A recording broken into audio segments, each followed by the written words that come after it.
Hi, I've set myself a challenge today to see what I can make out of these bits and pieces. So I've got a can of Coke here that's cleaned out. I've got a piece of plastic that my headphones came in. A bit excessive on the plastic if you ask me, but then I'm going to use it again. And I've also got some little bits of wood from an old branch that I found that I took the bark off and I've broken up into bits because I quite like the bits. I'm going to be using a slow cure resin for this one here, that takes about 3 days to cure. And what that normally does is it allows the bubbles to escape, but also you can pour it in one pour. I've also decided to introduce some different cans in it. So I've got a Tango Apple can here and a Sprite can. You'll see why I want to do that in a minute. And now I'm going to cut the Coke can. So this is the Coke can cut up, and I just used a normal pair of scissors for this, and if you'd like to see how I do that, then I'll do a video on it. Just let me know in the comments if you want to see that. I also used the bottoms of the cans, like this, with the bit dome in it, to use for bits of paint or alcohol inks. They're great for that, and then you can just wipe them out or chuck them away.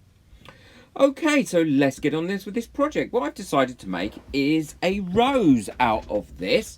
But before I do that, I want to make this bit of plastic not only circular to fit the rose, but also cut it down so I don't have to fill out so much resin, and to attach it to this block.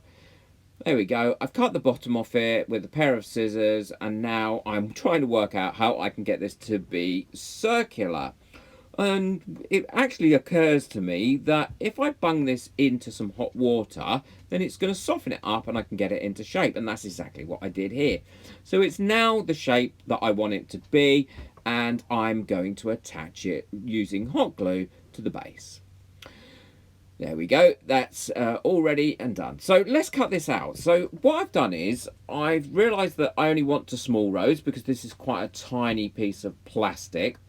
So what I'm going to do is I'm going to cut this out, only probably using just over or about half of the can. So I'm making these circles, and I'm using my scissors here to cut this shape out, and you'll see why in a second. Be careful if you're doing this because these edges can be a little bit sharp. So if you need to wear gloves, I mean, I've got really tough old skinned fingers, so I don't tend to wear gloves for this, but it does cut out really, really well using just normal scissors, and that's the shape that you want. And then what I do is I start to roll it in from the small areas, from the small circles, as you can see, to try and make the rose shape. And I want the silver on the outside because I want the actual internal bit to look as if it's red, and obviously it's got can on it. It's made out of a can, and I don't want to hide the fact that it's made out of a drinks can.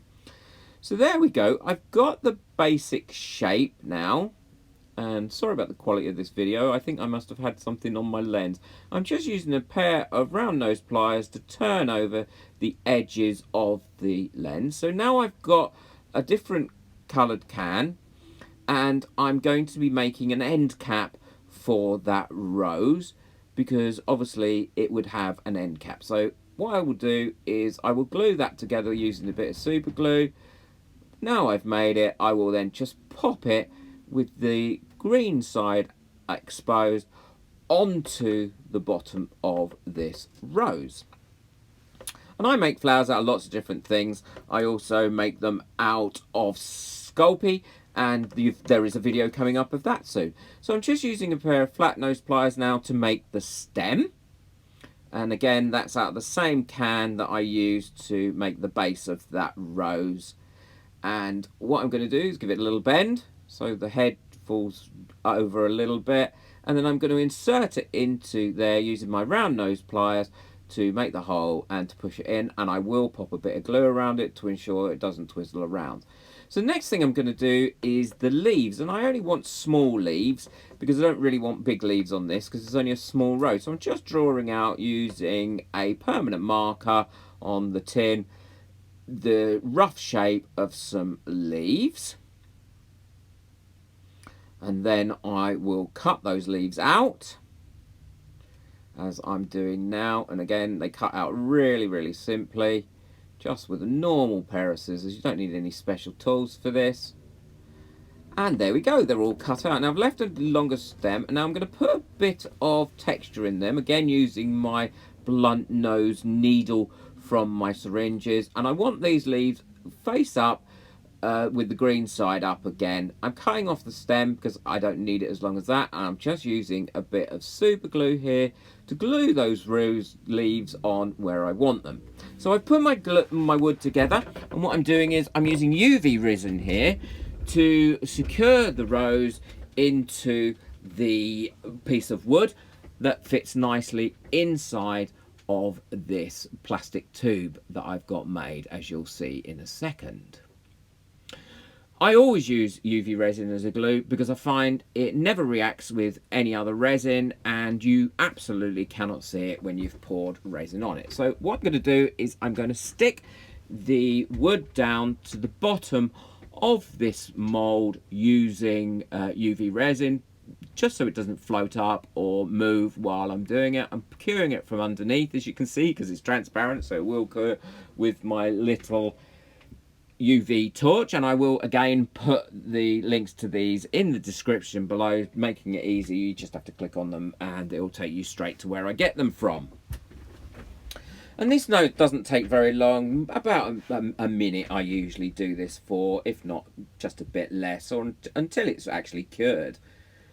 So there we go, it's all nicely cured and secure in there, and what I'm now going to do is just check it, that it's not moving about and that nothing is actually touching the sides of this plastic mould, because I don't want bits poking through the resin when it's finished. So let's pour in the resin. I'm using a slow cure resin here, and as you can see I've mixed it up. And slow cure resin is really thin.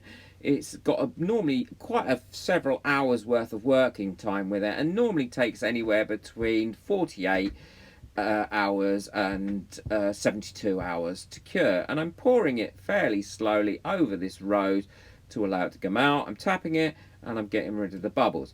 Now this is where things start to go wrong. I should know better than this, because I didn't seal the wood before I put it in, and as a result when I unmolded it, it was full of bubbles, because what happened was, over the period of time that this took to cure, the actual wood released loads of bubbles, and I think it's ruined this piece. And I loved it as well. I really enjoyed making this, and I think the rose itself would have looked lovely in this, unique and different, almost steampunkish in a way, but those bubbles have just ruined it, and there's nothing I could do about that other than put it into a pressure pot, which I don't have at the moment. I am thinking of getting one. Again, I do say that a lot, but I haven't got one. So my advice is, whenever using wood, remember it is really porous. I've used wood a lot, I should know better, and I seal it first. I either seal it with paint, acrylic paint, or varnish, or I seal it with resin sometimes to ensure that it's not going to release the bubbles.